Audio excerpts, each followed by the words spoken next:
10 plus things that are on Minecraft Bedrock Edition but not on Java Edition. Let's get started. Guys, there are only 11, it's all for the clickbait. Let's start off with armor stands. First of all, Java armor stands don't even have hands, and that's basically it. You can equip armor on them, show off armor, but that's it. But now let's take a look at the bedrock side. First of all, if we put a bedrock armor stand, we'll see that they have hands, and if you shift right click them, they actually change their position. This is so cool. I wish this was on Java as well. And there are quite a few positions. Look at this. I love this. Next thing here really took me by surprise, because the thing is, I usually play on Bedrock because I have all the world saves and stuff like that there, so I don't usually get to play on Java. And I was messing around with the flowers and how bone meal works on them, and I accidentally tried to bone meal sugarcane, but apparently on Java it doesn't work.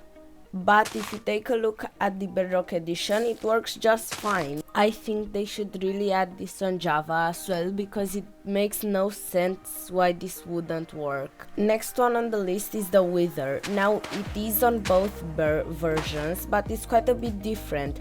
You see, on Bedrock Edition, the Wither actually has twice as much health from the Java Wither, and spins around way more quickly, moves around actually.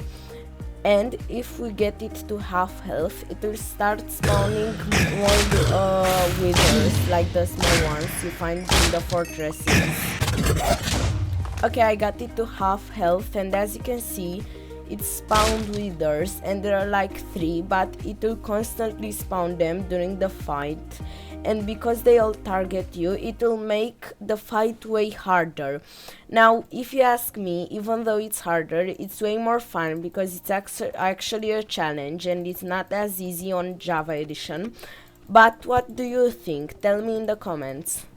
Now, I think we are all familiar with the fact that if you bone meal a double flower, it will give you more flowers. But did you know, on Bedrock Edition, if you bone meal the small flowers too, it will give you more flowers. Look, it will start putting more flowers around you, and this doesn't only work with the cornflower flower. Okay, that was weird. It works with every flower in the game besides the wither rose, so I think that's really cool. Next, it's one of my favorites, if not my favorite one. On Bedrock Edition, you can really easily speed bridge. You just have to place a block in front of you. Okay, that was a big fail. And like, you need 10 minutes of practice and you'll do this easily. And I think it'd be really cool to add this on Java Edition as well. I don't know, it's so easy to do and it's so much quicker. Wow, I really messed this up so many times. No, but actually it's really easy, believe me. Okay, next thing. If you'd ask me, one of the most unique weapons in Minecraft is the trident, because of its interesting mechanics and different enchantments you can use on it. But unfortunately, on Java Edition, you really don't get to use it as much because of the low drop rates, but on Bedrock is different. First of all, it's way easier to find the ground with a trident. Let me just show you.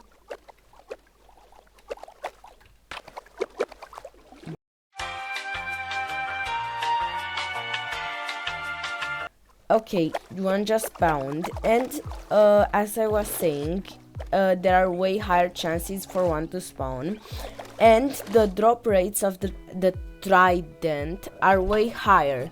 Now, they aren't guaranteed, but there are big chances for me to get a trident, as you saw. So it's really cool because on my survival world, for example, I always use the trident because it's so much fun to use. On Minecraft Bedrock Edition, there's a unique thing that can sometimes generate that gives way more life to the world. And if you haven't already guessed it, It's fallen trees. You can find these quite often in the forest, and it's really cool. It's such a small detail, but it makes such a big difference. If you play on Java Edition, you probably already know that if you have a dyed wool, you can't re-dye it again. But actually, on bedrock, it works as many times as you want. Let me show you. Okay, so I got some orange wool here, and maybe I actually want it to be red, and I can do this as many times as I want, look. But now I changed my mind, and I actually want it to be purple. But now again, I want it to be blue, and you can do this as many times as you want. Like, I really don't know why they don't implement this on Java Edition as well. Unlike Java Edition, on Bedrock Edition you can actually push chests and hoppers with a piston. Now, I'm not much of a tech guy myself, but I'm pretty sure this would make a huge difference in the world of redstone. Imagine the farms you could do with this. This is a smaller change, but a really nice one. Did you know that on Bedrock Edition you can actually light campfires with a fire aspect sword? And you can do this, and you can light campfires also by stepping on one on fire. That's such a cool mechanic. It's so small, but I like it. Did you know that on Bedrock Edition you can actually put potions in cauldrons? I don't know if this is of much use, but it's really cool, totally. And another bonus thing for you, if you watched until the end, did you know that the dying system, no, like dying, not dying because you took damage, okay, you know what I mean. On Bedrock Edition is different. You put water in a cauldron and then you get a dye and then the armor, and now you got the armor dyed, and that's really cool. It's way more unique. And you can combine the water with more than one dye as well. Let's add some cyan dye as well, and you can see that the armor is different from the one I used previously. It's a combination in between cyan and green dye, and that's really nice. Thank you so much for watching. If you know any more of these, tell me in the comments. And I suppose things that are on Java but not on Bedrock is next. Bye!